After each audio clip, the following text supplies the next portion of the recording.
llamado de charlar con un historiador. Estamos hablando del profesor Eduardo Carelli, que ya es un consultor más, o un hombre de consulta de esta humilde mesa de trabajo de los cronistas de la mañana de Radio Alas, al cual le vamos a dar la bienvenida al profesor Eduardo Carelli. Muy buenos días, profesor Carelli. Daniel Núñez Vivares junto a Daniel Núñez los saludan desde los cronistas de la mañana, desde Radio Alas. ¿Cómo le va? Feliz Día de la Fundación de San Juan, profesor. Buen día. Bueno, buen día. Un placer estar en contacto con ustedes y, por supuesto, feliz día. Bueno, le agradecemos por su tiempo y por su atención.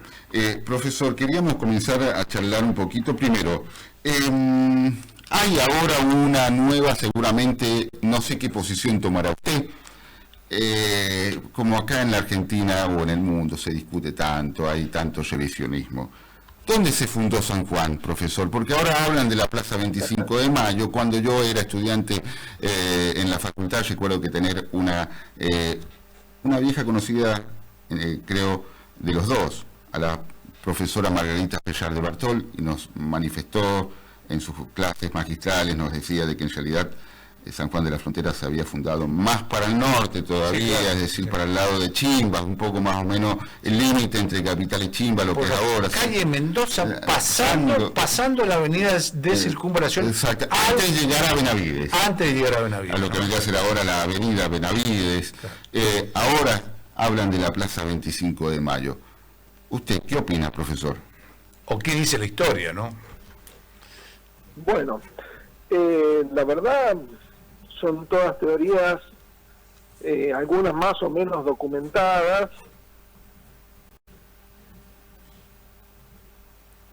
Profesor Carelli. Sí.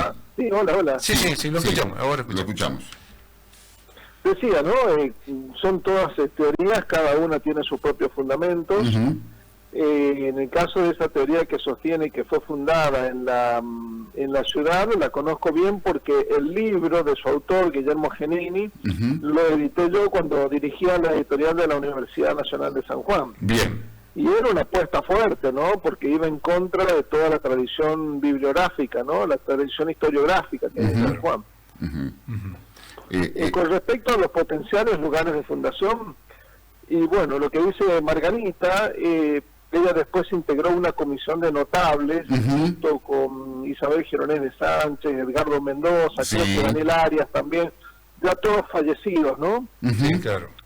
Que establecieron que San Juan había sido fundada en algún lugar, en un narco bastante amplio, en la calle Mendoza, en Concepción, uh-huh, al lado del margen de lo que sería el cauce viejo del río San Juan, claro, hasta algún lugar de Santa Lucía. Claro. Bien. Era un bastante grande, importante, de donde podría haberse sido fundado originariamente San Juan. Claro. Bien. Uh-huh. Recordemos que la fundación original no es otra cosa más que la colonización de un tronco de árbol con Julio de Julio. Profesor, le vamos a pedir que se mueva un poquito. Profesor, le vamos a pedir que se mueva un poquito porque no lo tomamos bien. Usted nos toma bien, ¿cierto? Sí, se escucha un eco de fondo. Bien, a ver si mejoramos un poquito. Intentarlo mejorar ahí el eco para que usted no se escuche tanto cuando habla.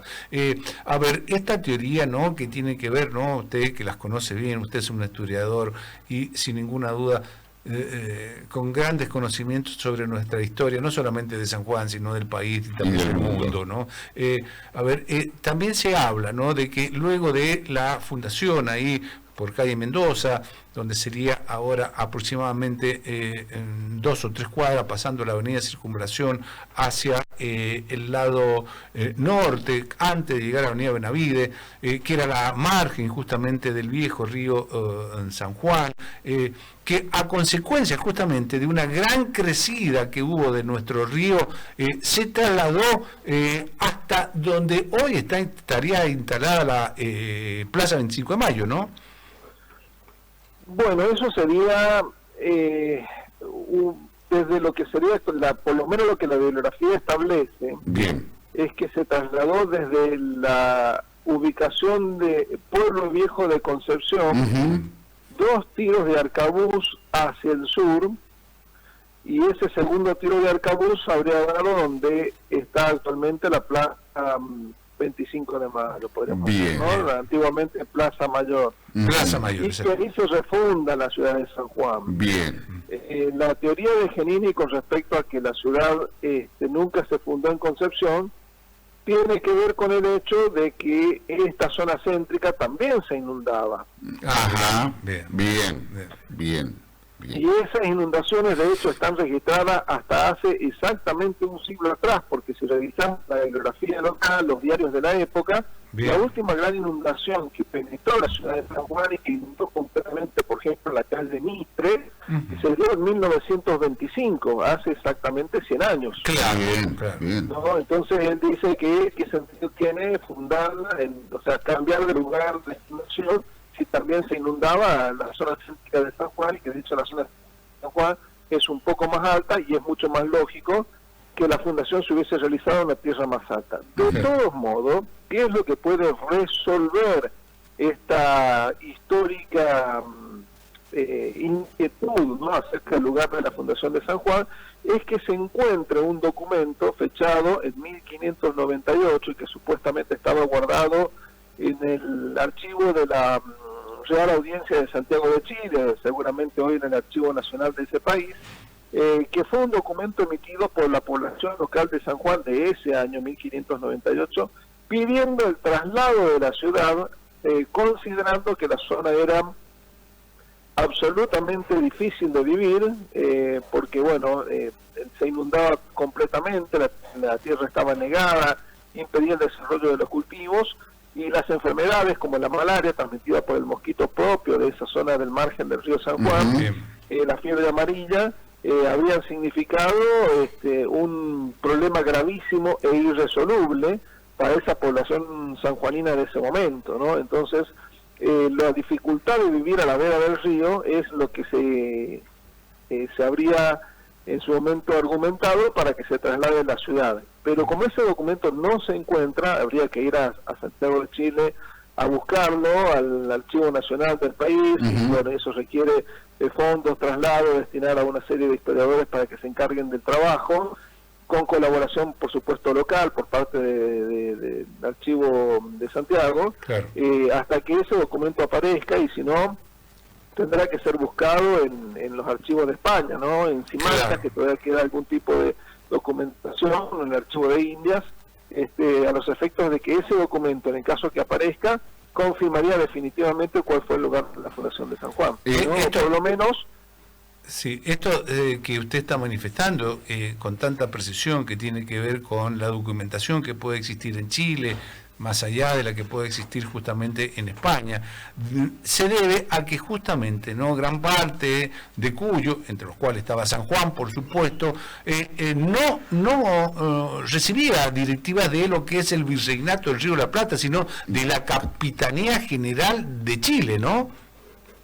Bueno, es que San Juan fue fundado por, recordemos, Juan Jufré, que venía desde Chile a fundar San Juan, ¿no? Y él llevó adelante un recorrido amplio en ese momento, en junio de 1562, en la fecha de la fundación de San Juan, donde primero recorrió el Valle de Conlara, en San Luis, refundó la ciudad de Mendoza y le puso por nombre Resurrección. Bien. Y en tercer lugar recorre ese río San Juan de sur a norte, lo cruza en distintos lugares, recordemos que lo está cruzando en este mes de junio, que es cuando el río disminuye su cauce, hasta que finalmente llegaría a alguno de estos lugares que nosotros hemos esgrimido y lleva adelante el proceso fundacional. ¿Y por qué se funda? Del lado donde se produce el codo del río, porque el codo donde desde el norte comienza a bajar hacia lo que sería el sureste, ¿por qué lo funda en esta margen del río? Y no lo funda en Albardón, que es la margen más alta, que no se inunda, que posee mucho mejor clima y que hubiese sido mucho más apta para el desarrollo de la población local. Y bueno, no lo hace ahí por la sencilla razón de que el río de San Juan no conocían su régimen, no conocían totalmente cuánta cantidad de agua podía traer, y si ese río crecía durante muchos meses del año, lo que hacía era cortar la conexión entre la ciudad de Mendoza después llamada Resurrección, y la ciudad de San Juan. Y los españoles fundaban las ciudades en triángulos donde más o menos tuvieran distancias similares entre una ciudad y otra, ¿no? Entonces San Juan debían conformar un triángulo estratégico que tenía que ser respaldado desde Chile, la corriente colonizadora viene desde Chile, a los efectos de defenderse de cualquier amenaza o agresión por parte de otros pueblos, de la población local o lo que fuere.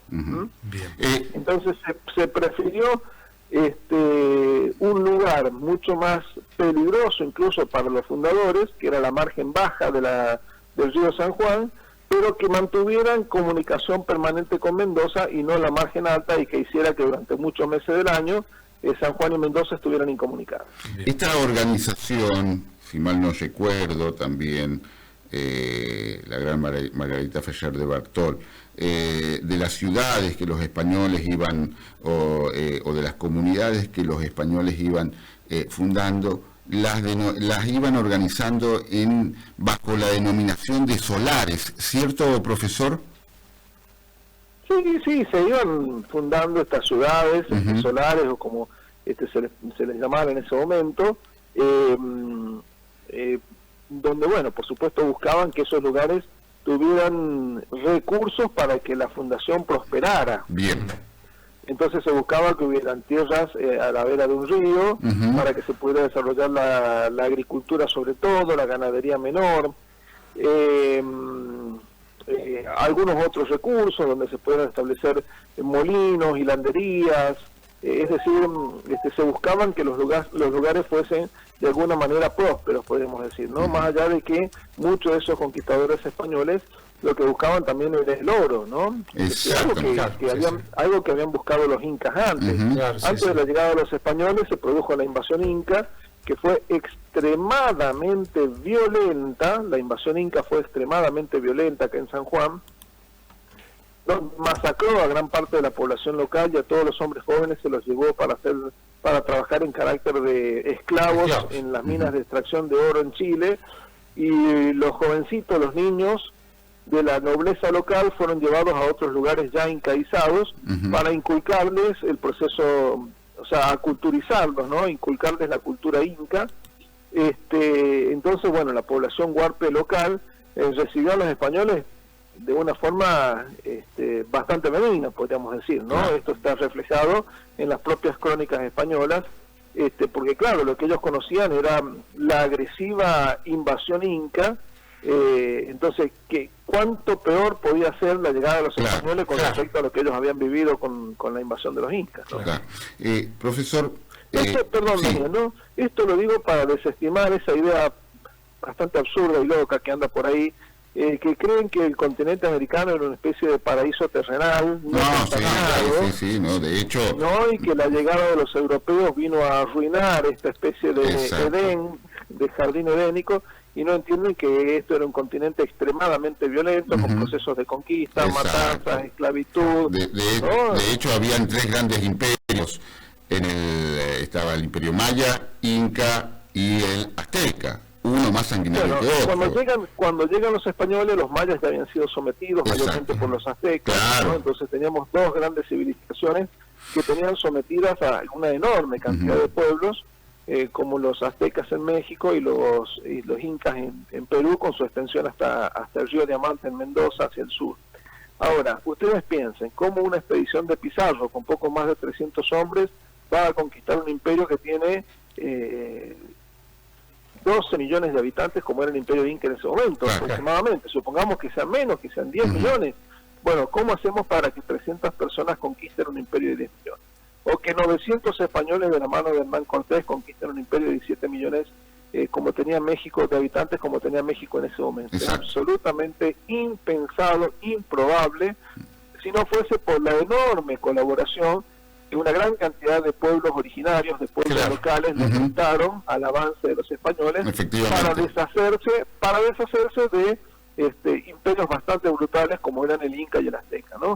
Por eso cuando celebran en San Juan fiestas como la de la Pachamama, bueno, es como que se le pida a un originario huarpe que vaya a misa los domingos. La Pachamama no tiene absolutamente nada que ver con la cultura huarpe original, ¿no? Y se celebra la fiesta de la Pachamama.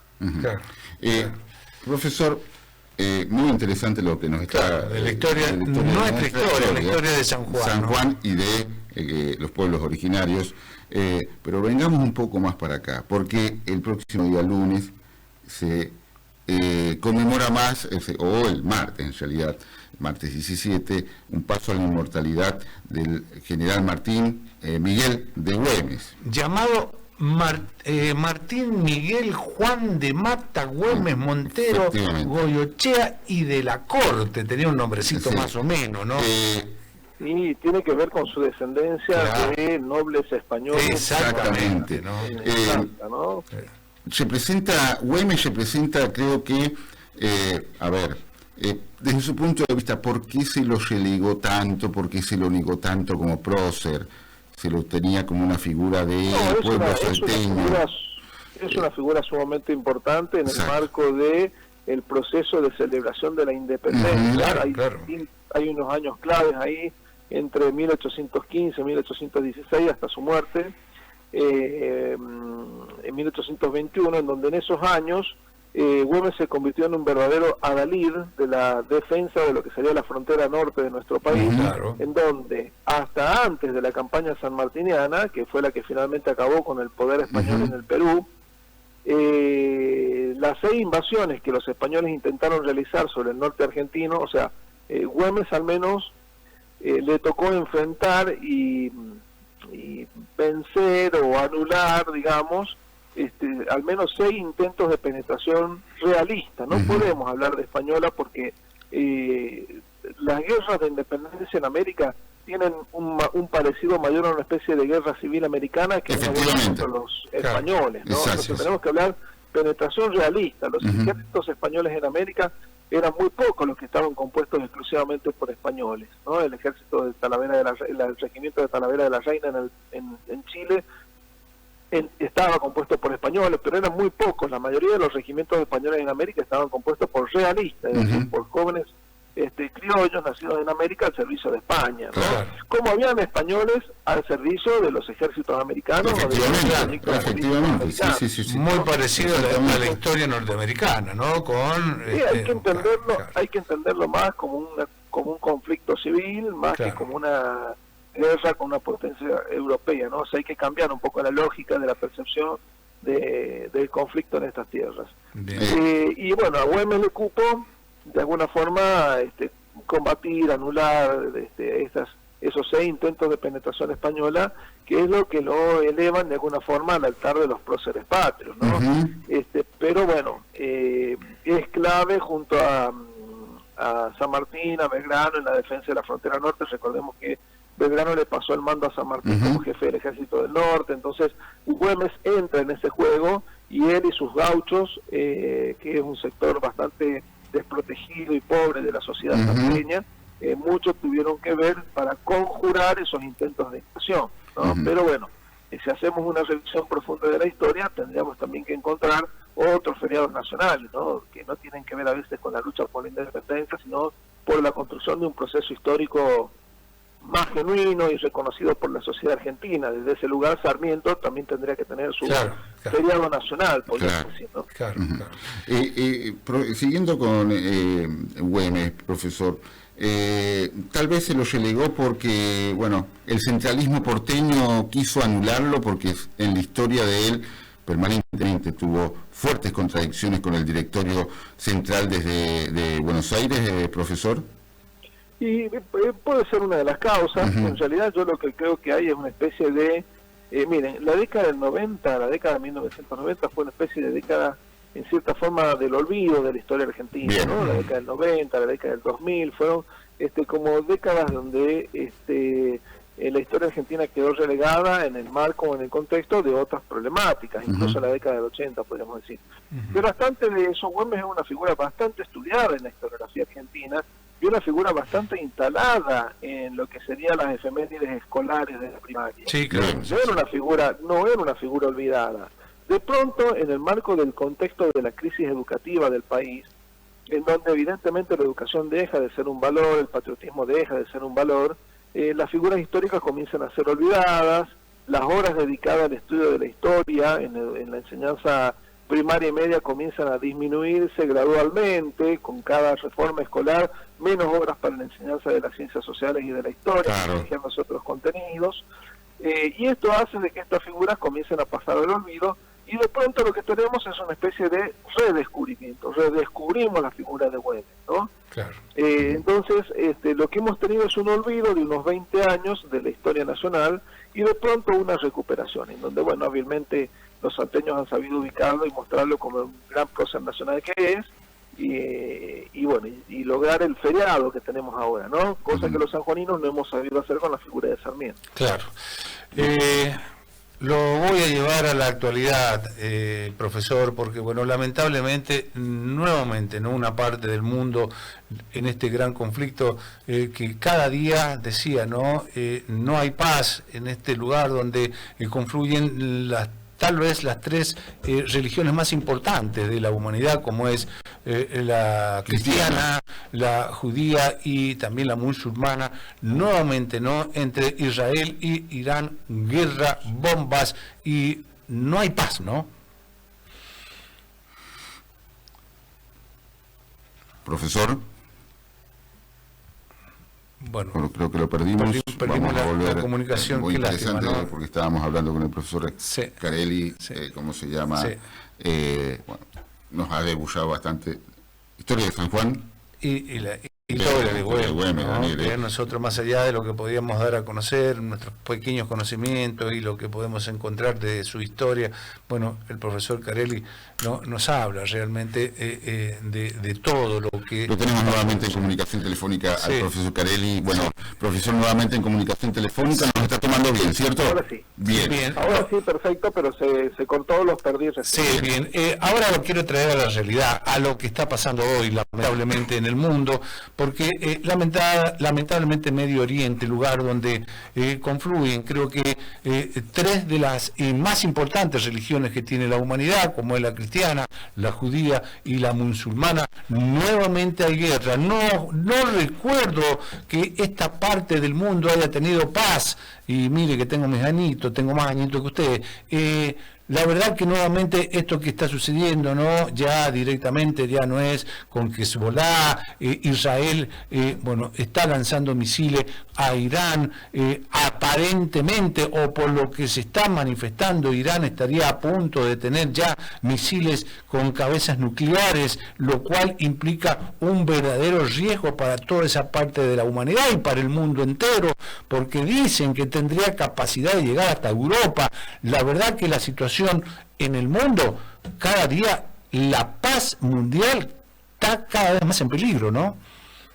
Y está en peligro porque tenemos una dirigencia política que evidentemente no está a la altura de las necesidades del mundo en este momento, podemos decir, ¿no? En el marco de un concepto de lucha por los recursos, de globalización, de aparición de nuevas problemáticas, ¿no? Donde ahora tenemos guerras étnicas, guerras por motivos religiosos, guerras por conquista de lugares que ofrecen algún tipo de recurso, ¿no? Claro, estamos viendo en la guerra, en la invasión de Rusia a Ucrania. Claro, sí.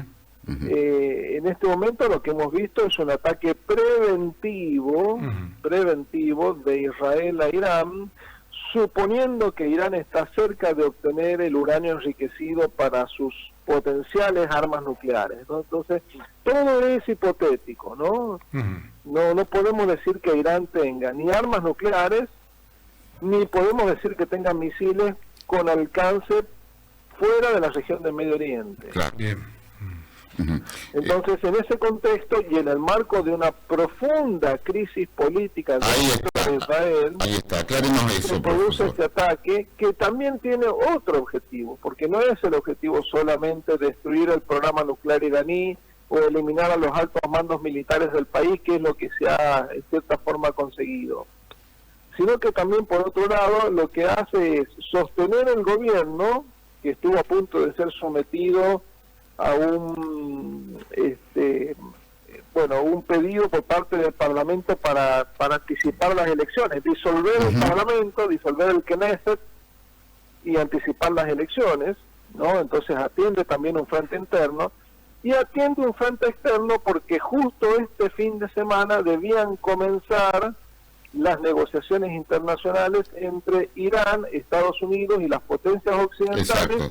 Para que las potencias occidentales vuelvan a ser observadoras del programa nuclear iraní. Profesor, muy interesante lo que nos está manifestando. Si yo estoy muy echado en decir de que Benjamín Netanyahu es un hombre extremadamente corrupto que está muy complicado con la justicia de Israel. No tengo argumentos para decir si es o no corrupto, no conozco en profundidad la investigación por parte de la justicia israelí. Sí debo decir que es una persona extremadamente peligrosa, ¿no? Porque este ataque a Irán también se da en un contexto en donde estaba a punto de quebrarse la alianza, en donde él tiene el apoyo de sectores ultraortodoxos que le permiten sostenerse en el poder, ¿no? Porque, bueno, los partidos ultraortodoxos acompañan a Netanyahu con la condición de que Netanyahu, entre otras cosas, siga manteniendo aquella ley que sostiene que los judíos ultraortodoxos, ¿no?, llamados jaredíes, no deban realizar el servicio militar obligatorio. Bien. Entonces, como hace un año venció esa ley y en este momento está otra vez el tema en debate, en boga, y estos partidos ultraortodoxos amenazan con abandonar la alianza gobernante, la guerra evidentemente viene bastante bien para Netanyahu, tanto el conflicto en Hamas como el conflicto con Irán, para sostener la alianza gobernante, sostenerse él en el poder, y bueno, y lo que sería es escapar para adelante. Bien. En la Liga Árabe, el ataque a Irán no afecta nada a la Liga Árabe, ¿cierto? Primero porque Irán no es árabe, es persa, el idioma de ellos es el farsi, no tiene nada que ver con los árabes, ¿cierto, profesor? No, hay que entender de que el mundo islámico está en una especie de gran guerra intrarreligiosa. Entre sunitas y chiitas, donde el sunismo, el sector árabe y predominante del mundo islámico, el 65% del mundo islámico es sunita, frente al chiismo iraní, el régimen de los ayatollah, que el chiismo concentra el 30% de la población islámica, entre Irán y otros grupos aliados, ¿no? Los alawitas, por ejemplo, mientras que el otro 5% lo constituyen otras minorías del mundo islámico, como pueden ser el yazidí, entre otras, ¿no? Bueno, conclusión, esta guerra intraislámica ha llevado a que se produzca, de la mano de Donald Trump y de los famosos pactos de Abraham, que se firmaron en la primera presidencia de Trump, una especie de alianza implícita entre Irán, Arabia Saudita, las petromonarquías, el mundo sunita en su conjunto. Que posibilitan que Israel ataque a Irán sin ningún tipo de reacción por parte del mundo árabe. Claro, bien. Yo le voy a traer acá al continente americano, le voy a hacer la última antes de entrar al tema de la Universidad Nacional de San Juan, profesor, sabiendo de que usted ha sido candidato a vicedecano por la Facultad de Filosofía, Humanidades y Arte. ¿Se puede decir que Trump intervino e invadió un propio estado de los Estados Unidos? Estoy hablando de Los Ángeles. Bueno, la verdad tendríamos que esperar un poco el desarrollo de los acontecimientos, de los hechos, saber cómo avanza esto, ¿no? Sabemos que Los Ángeles históricamente es un estado antirrepublicano. Efectivamente. ¿No? Y por lo tanto habrá que ver cómo se suscitan los acontecimientos, ¿no? Es muy pronto para ver qué va a hacer Donald Trump, pero por lo pronto lo que sabemos de Donald Trump, lo que hemos aprendido de Donald Trump en su presidencia anterior y en lo que va de esta, es que él amenaza con lanzar una piedra, pero finalmente la piedra se la guarda en el bolsillo. Claro, sí, sí. Como digo yo muchas veces, ¿no? Mucho ruido para nueces. En esto que es una forma muy empresarial de negociar. Efectivamente. Amenazo y finalmente trato de llegar a un acuerdo, ¿no? Claro. Estamos viendo cómo en este momento se busca un acuerdo con China. Con China, totalmente, ¿no? Ya da por cerrado ese acuerdo con China, más allá que falta la confirmación por parte de Pekín, claro. Bueno, del gobierno de China, ¿no? Claro, de Beijing. Claro. Sí. Lo traigo acá a la provincia de la Universidad Nacional de San Juan. Hay segunda vuelta, profesor, para sector. Está confirmado que Jorge Cocinero va a competir en esa segunda vuelta. Obviamente desde pluralidad y gestión se lo va a seguir acompañando, ¿cierto? Bueno, es muy difícil que nosotros emitamos un comunicado al respecto. Creemos que la comunidad universitaria no necesita que una agrupación política o política académica se exprese al respecto. Yo creo que tenemos una comunidad muy madura que seguramente sabrá elegir sabiamente en el marco de una segunda vuelta. No tiene ningún sentido que nosotros hagamos un comunicado o nos manifestemos, porque, bueno, no creemos que el docente universitario, el personal universitario, no puede ser dirigido, llevado de la nariz hacia un lado o el otro, ¿no? Yo creo que tiene la suficiente madurez como para llevar adelante una elección personal. Bien. Lo cierto es que, dentro de 10 días aproximadamente, el día 23, es la segunda vuelta en nuestra Universidad Nacional de San Juan, y habrá que esperar hasta ese día para saber quién va a dirigir los destinos universitarios por los próximos 4 años en la provincia de San Juan. Con muy pocos días de política activa, hay que decirlo, ¿no? Porque estamos llenos de feriados, ¿no? Sí, claro. Sí. Los días en los cuales realmente se va a poder hablar o hacer recorridos dentro de lo que sería la universidad se reducen a 3 o 4 días. Sí, claro. Yo le voy a hacer la última, que tiene que ver con el ámbito universitario, pero no local, gracias a Dios y afortunadamente por el bien de nuestra universidad, al margen de quién gane las elecciones. El Carlos Pellegrini está tomado por defender a una convicta. ¿Qué opinión le merece esto, perdón, profesor? Daniel, ya son 5 escuelas. Exactamente. ¿Qué opinión le merece esto, profesor, como docente? Son sectores marginales, muy reducidos. La opinión no es compartida por el grueso, ni siquiera por el grueso de la institución, mucho menos por el grueso de la sociedad argentina.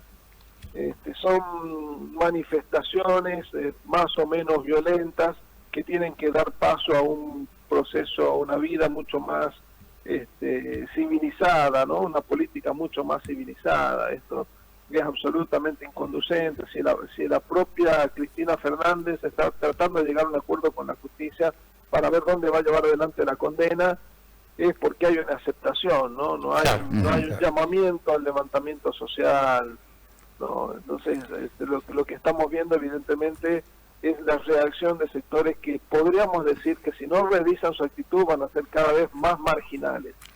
Lúmpenes, básicamente, ¿no, profesor? Y van en ese camino.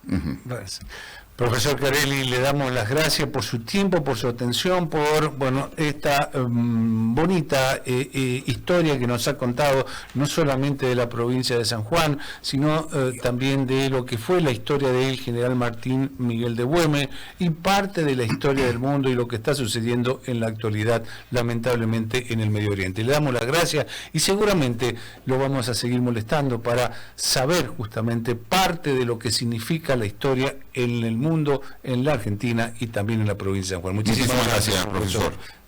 No, por favor, el agradecido soy yo. Un saludo a todos. Muchísimas gracias. Fue el profesor Eduardo Carelli charlando con los cronistas de la mañana. Perdón, 12 horas 5 minutos nos pasamos.